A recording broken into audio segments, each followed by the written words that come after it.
8:22, vamos de inmediato con nuestro primer invitado, el doctor Antonio Quispe, él es epidemiólogo, bienvenido y gracias por acompañarnos. Y le pedimos que nos acompañe precisamente, Paola, para revisar estas claquetas con proyecciones del Ministerio de Salud. Vamos con ellas, por favor. Así es, vamos a ver, pues, según el documento, en el Perú, en un escenario leve, se infectarían 811.000 personas. En la situación más probable, 1.622.726 de peruanos contraerían el virus y es el peor de los escenarios ante la posibilidad de una segunda ola. Así es, Paola. Y mira, muy interesante precisar que estas proyecciones del MINSA fueron antes de declarar el ingreso de la nueva variante al Perú. ¿No?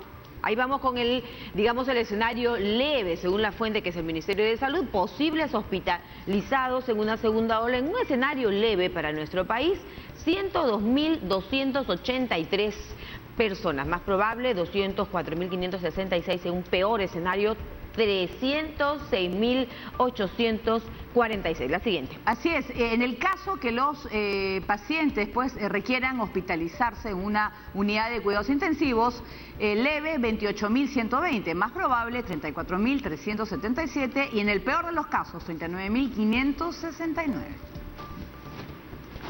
Bueno, eso nos dice que necesitaríamos alrededor de unas 40.000 camas UCI. Doctor, buenas tardes, bienvenido nuevamente. Antonio Quispe, epidemiólogo. El día de ayer aquí en nuestro canal los expertos nos dijeron que en Lima, solamente en Lima, pues se tiene 6 camas, ¿no?, de unidad de cuidados intensivos.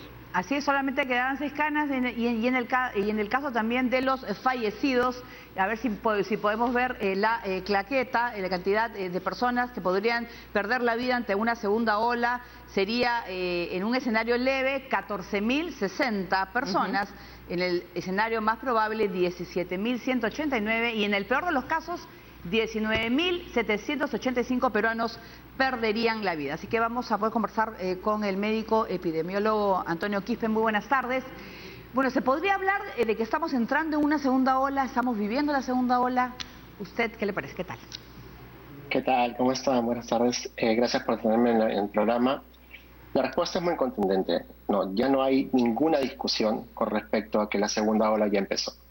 Todos los indicadores están en tendencia positiva y esas proyecciones que ustedes acaban de mencionar, yo las cogería y las mandaría a actualizar, porque fueron hechas en un momento en el cual se tenía ciertas proyecciones conservadoras, se podía ser optimista, no se consideraba el ingreso de la nueva variante, se consideraba todavía de que el personal CAS COVID estaba trabajando y las circunstancias eran completamente otras y todo eso ha cambiado.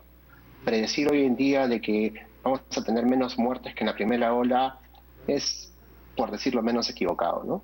Claro, ahora es precisamente lo que usted dice, se dijo que esta segunda ola tendría que haberse producido de una manera más controlada porque además ya tenemos experiencia, pero no se contaba con esta nueva variante que es en realidad absolutamente más rápida y que tendría que ser un poco la parte de la reflexión para el comportamiento de los peruanos, doctor. No solo eso, sino que esas predicciones fueron hechas asumiendo una serie de supuestos como, por ejemplo, que no se iba a dar la transmisión descontrolada que se dio producto de las fiestas de fin de año, toda la campaña navideña, la reactivación en la gente como si no existiera pandemia, las reuniones familiares, las fiestas COVID, las pichangas COVID y todos aquellos factores que, para nuestra mala suerte, se han dado en el momento preciso cuando la nueva variante ya había ingresado y se ha empezado a diseminar por todo el Perú. Ojo que al Reino Unido le tomó 4 semanas a la variante pasar de ser un caso reportados, contados con los dedos de la mano, a ser la variante predominante en todo el país.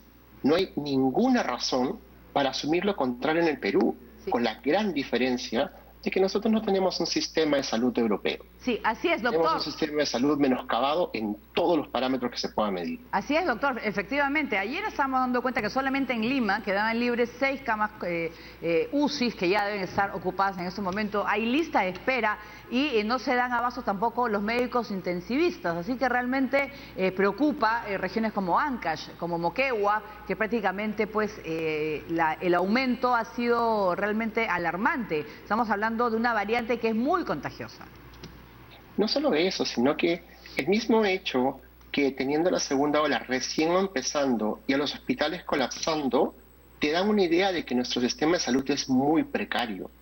Y no solamente eso, que no estamos preparados ni contamos con los recursos suficientes para aguantar la cantidad de casos que se van a producir en las próximas semanas y sobre todo que no importa que la variante no sea más letal. Para el caso del Perú, el hecho que hay un aumento acelerado de los casos es suficiente para causar cientos de miles de muertos. Correcto, doctor. Ya tenemos aquí todo el contexto, ¿no es cierto? Todo lo que usted nos está ilustrando, cifras que de pronto van a seguir en aumento, la curva va nuevamente a crecer. ¿Qué hacer frente a este escenario? ¿Cuál es su recomendación?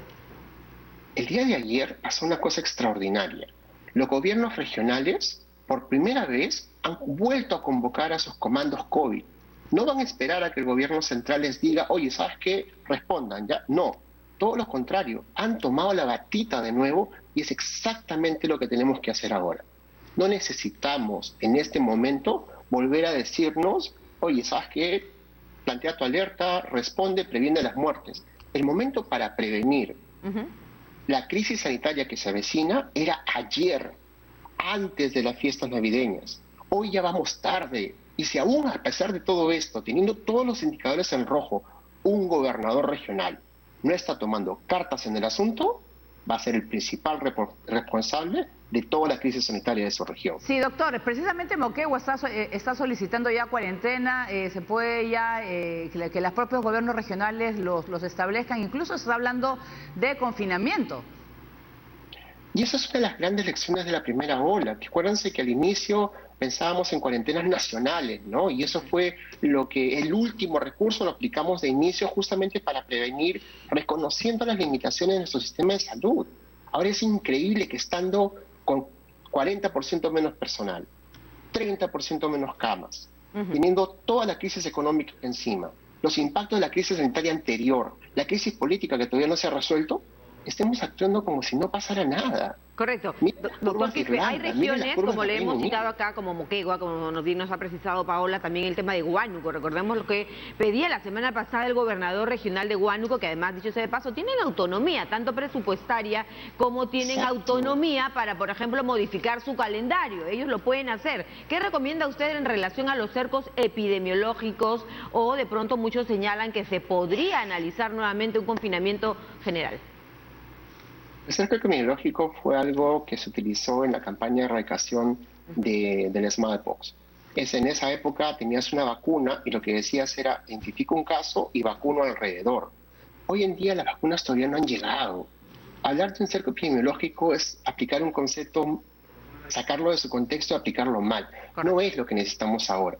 Entonces, ahorita no tenemos una sola intervención y, repito, no hay una sola intervención más allá que la prevención que vamos a tener todos y cada uno de los peruanos para mitigar nuestro propio riesgo de contagiarnos, que permita interrumpir transmisión. Las vacunas van a llegar en septiembre. No hay ninguna terapia, y mucho menos ivermectina, por el amor de Dios. Así es. Precisamente hay mucha gente que, escuchando por ejemplo las palabras del vicedecano del Colegio Médico, confía en la ivermectina. Mira mi cara de frustración y te lo digo por lo siguiente. Al señor vicedecano del Colegio Médico lo ha desmentido su universidad, lo ha desmentido el MINSA, lo acaba de desmentir el Colegio Médico, lo ha desmentido toda la comunidad científica. Ese tipo de personas, junto con aquellos que ivermectinizaron el Perú, son los principales responsables de haber convertido a Chincha en el epicentro de muertos por COVID en el mundo. En la cantidad de muertos per cápita que han tenido Chincha en la primera ola no tiene precedente en el mundo. ¿Por qué? Porque precisamente ahí estaba el señor Manolo Fernández y Farbel repartiendo ivermectina como si fuera canchita, estaban los expertos del MINSA recomendando una droga que no tenía ninguna evidencia para ser recomendada, como si fuera la panacea para curarse, bajándole la guardia a la gente y permitiendo que se contagien a diestra y siniestra. Bueno, hubo y ahora son tan irresponsables que habiéndose vacunado, dice que la ivermectina lo curó. Claro, y en el caso de la ivermectina puntualmente se determinó que no ayuda en ninguna de las etapas, por último, del virus al ser humano, ¿no es cierto? Así que ahí en realidad es un antiparasitario que no es indicado, doctor, o sí, para el tema del COVID. La ivermectina es un medicamento que fue postulado por plausibilidad biológica hace como un año. en la época de la prehistoria, la primera ola. En esa época no teníamos ningún tratamiento, hidroxicloroquina, citromicina, ivermectina, tocilizumab, fueron tratamientos que se postularon podían funcionar. Un año después, tocilizumab fue descartado. Recién ahora ha vuelto a salir, si en uso combinado con dexametasona puede funcionar, hay que volver a constatarlo. Ivermectina salieron un montón de estudios observacionales, plagados de sesgos, incluyendo el del Ministerio de Salud, que decía que podía funcionar, y sale el estudio del MINSA que demostraba que aumentaba la muerte en los pacientes COVID. Y a pesar de eso, tercos siguen distribuyendo ivermectina como si fuera la panacea.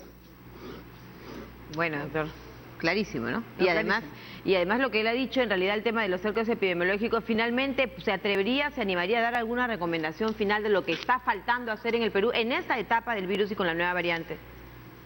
Seamos constructivos y permítanme ser propositivo. Primero, una llamada de alerta a todos los gobernadores regionales para que actúen ayer.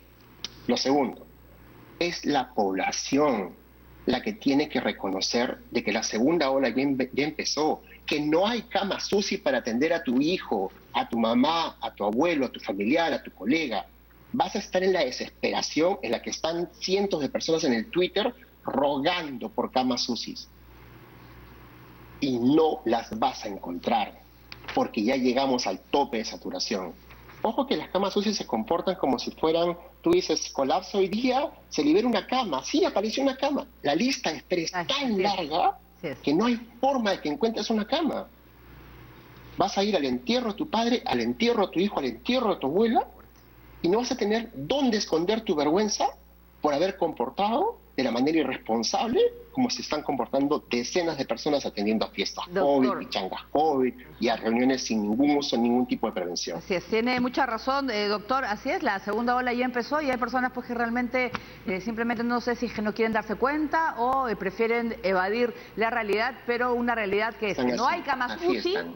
Así es, no hay camas UCI y hay que seguir cuidándonos para evitar ser contagiados. Muchas gracias. Quiero yo agradecer al doctor Antonio Quispe, médico epidemiológico, que nos ha hablado pues directamente y yo creo que así debe ser. Clarísimo, ¿no? Clarísimo. Ha sido clarísimo, contundente nuestro invitado. Gracias por ello, precisamente, para que podamos entender de qué se trata este momento por el que atravesamos con la nueva variante. Pausa, Así es, Paula. así es, vamos a hacer una pausa y vamos